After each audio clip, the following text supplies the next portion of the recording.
Here we have the front of lamb, or the two shoulders. A little bit of work needs to be done to this one. If it has bands on, we need to just remove those bands, and we need to remove the scrag.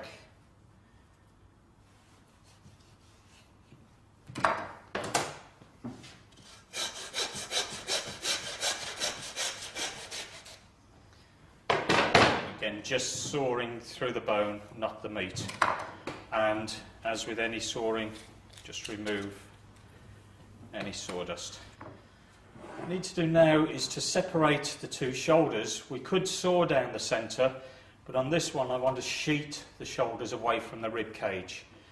And to do that, we're going to follow this centre bone, centre of the backbone, working down both sides of that bone.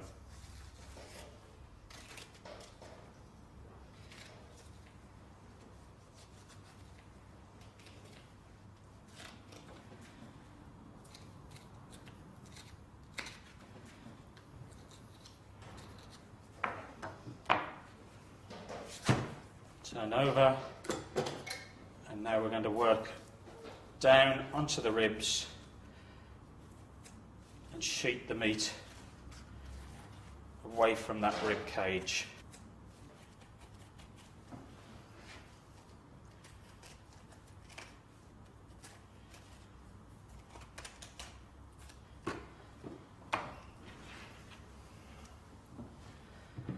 And that gives us our whole shoulder of lamb. Let's take the knuckle off before taking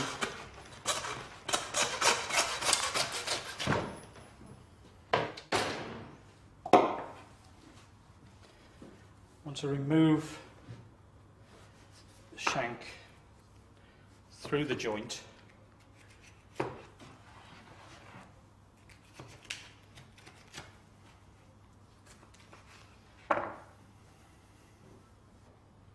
Now we need to bone out the shoulder, which has two remaining bones left in it. Cutting down onto the blade bone, using the point of the knife, work the meat from off the bone. So we're exposing the underside bone.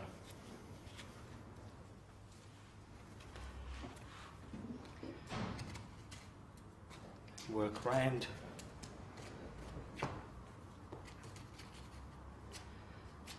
blade bone and through the ball joint.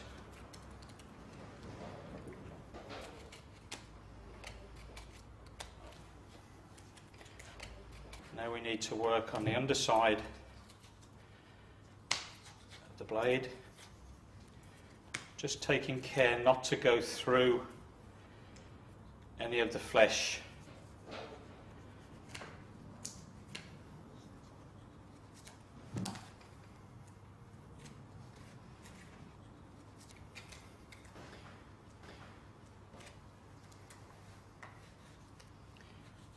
Out comes the blade bone.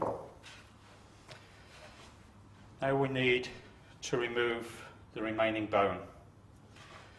Some will say actually tunnel round both sides and work through, but I prefer to actually open the shoulder up so that we can actually see where the bone is, and also we can remove any visible pockets of fat or connective tissue.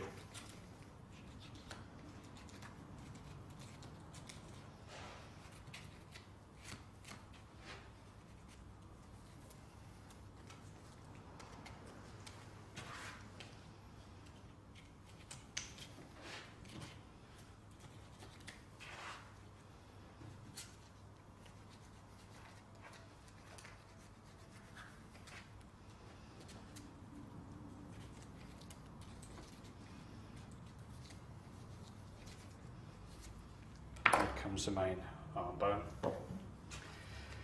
Then we have the boneless shoulder that we need to trim up to an acceptable level. So we need to remove any internal pockets of fat,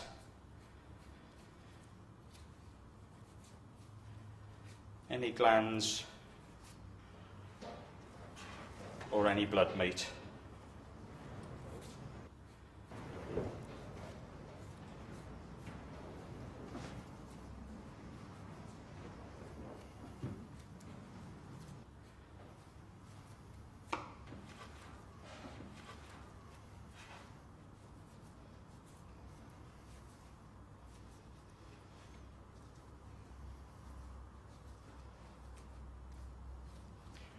With this large triangular wedge of fat, you often find a gland, so make sure that one comes out. Any connective gristles or tendons should be removed.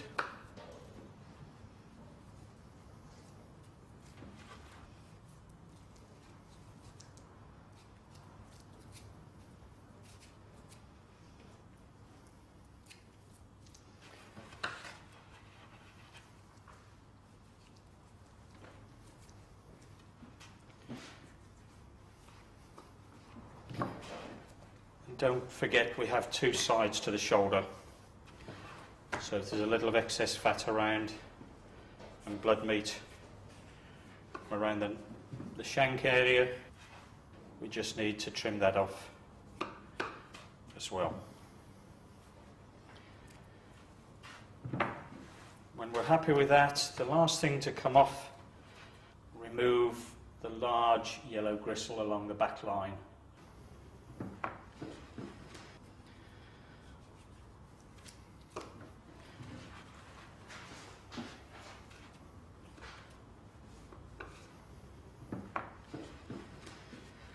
Now it's all fully boneless and fully trimmed. We need to put this into a uniform shape and securely tie it. This can be done with either stringing or with roasting bands. So place roasting bands around the boneless joint at nice even intervals.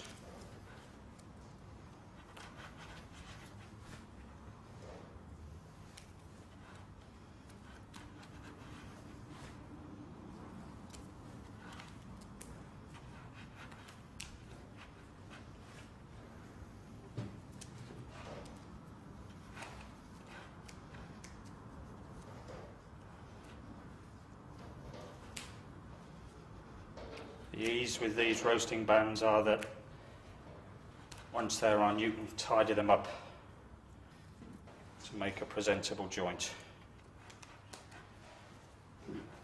And there we have a boned and rolled shoulder of lamb.